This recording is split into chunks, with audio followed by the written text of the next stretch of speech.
Welcome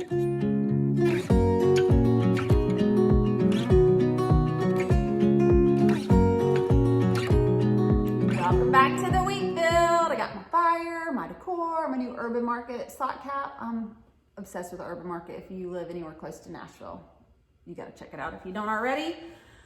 We're in the harvest season here. There's so much to talk about with the harvest. We've covered how when our harvest comes, we've got to remember to bow and thank God for it. How we've got to remember that, yes, our blessings can get heavy to carry sometimes, but you know what? We're not the one carrying them to begin with. God is carrying us while we hold on to them. This week, I want to talk about all the things that are going to come and try to steal your abundance, because there's a lot of them right now. Like right now, the people still digging their backyard up with big machines and beeping noises is trying to steal my abundance in this video. So apologies if you hear it. Here's something interesting about harvest I want you to think about. A harvest brings no value. A field of wheat brings no value to the farmer unless the farmer goes and does all the work to bring the wheat in. He can stand and look at it all day, but it has no value. It is not worth anything unless he does the work to go out and harvest all of that wheat. Your gifts and your abundance are of no value to the Father unless you use them.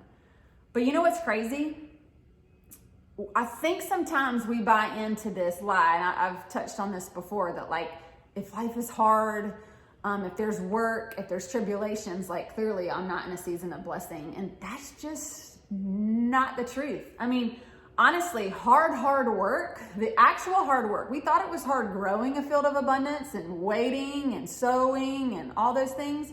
That wasn't work compared to the actual work it takes to harvest blessings, to harvest the wheat that is in front of us. And I'm going to talk on the actual process in a couple of weeks. But this week I wanted to touch on this and just remind us that it doesn't matter where we are in a season of harvest, okay? Whether we're trying to get there, whether we're actually growing it and getting ready to harvest all of our blessings, we're gonna have hard times and we're gonna have tribulations.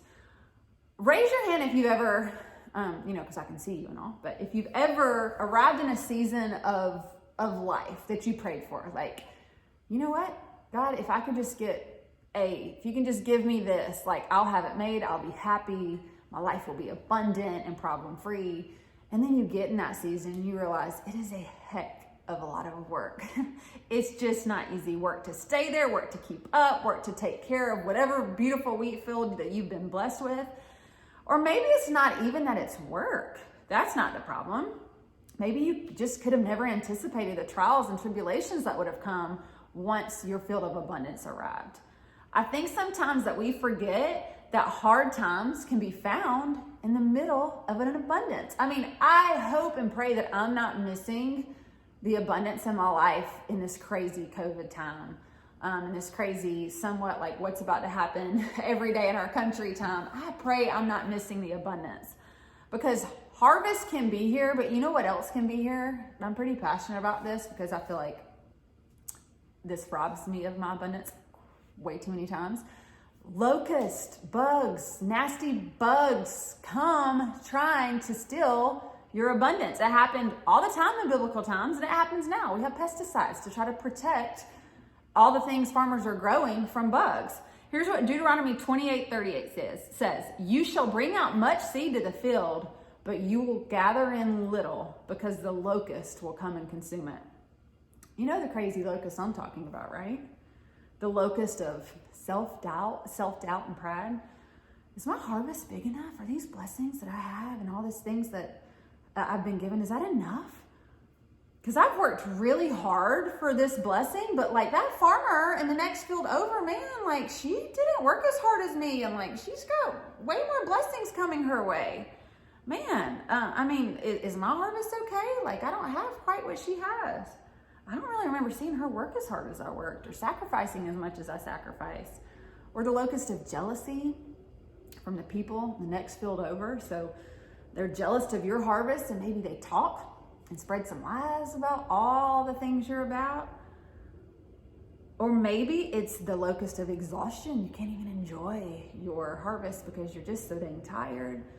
locust of pride, the locust of the fear of a pandemic, robbing you of so many good things or complicating everything that you had planned. The locust of fill in the blank. What is after your abundance on a daily basis? What is keeping you in a not thankful, thank you for these blessings mindset? What is your locust trying to ruin and wreak havoc on your abundance? You know, there's one locust out there that I deal with. I've shared this before on week 1. So here we are 3 months later, still talking about it. The nasty locust of fear. If I'm being honest, I think this is the locust that works its way into my abundance and my harvest all the time. Fear says, this is the last harvest you're gonna have. This is as good as it's gonna get, because you know what? There is a drought on the way and you will never have another harvest. Fear says, your harvest isn't big enough. You haven't done enough to get back out there. Keep working, get some more harvest. Fear says, oh, your past defines you. That's who you are, not who you are in me. That's who you are.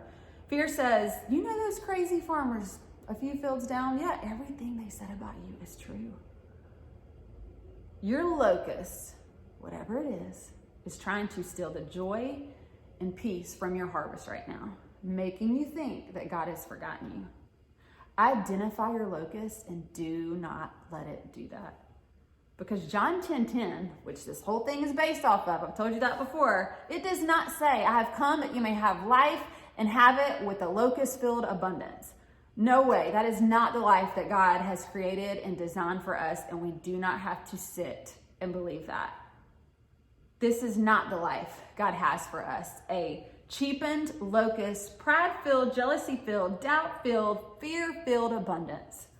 Don't for 1 second believe that.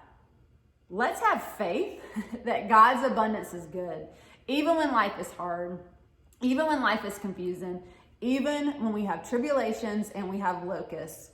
It is still God's desire for us to live an abundant life. And really quickly, before I close up, I want to speak to someone who cannot see abundance in their life right now, that is really in a sowing and waiting season. I want to read Hebrews 11:1 and encourage you. It can encourage all of us, but especially you if you just are really having a hard time seeing the blessings in your life. Hebrews 11:1, now faith is being sure of what we hope for and certain of what we do not see.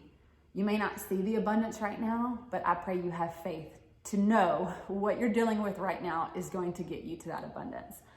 That farmer had to see a whole dirt field and believe that the work he put in and the trust that he was giving God would one day bring wheat to his field. And I'm praying that for you this week. Let's have a locust-free, joy-filled abundance right now. I'll see you next week.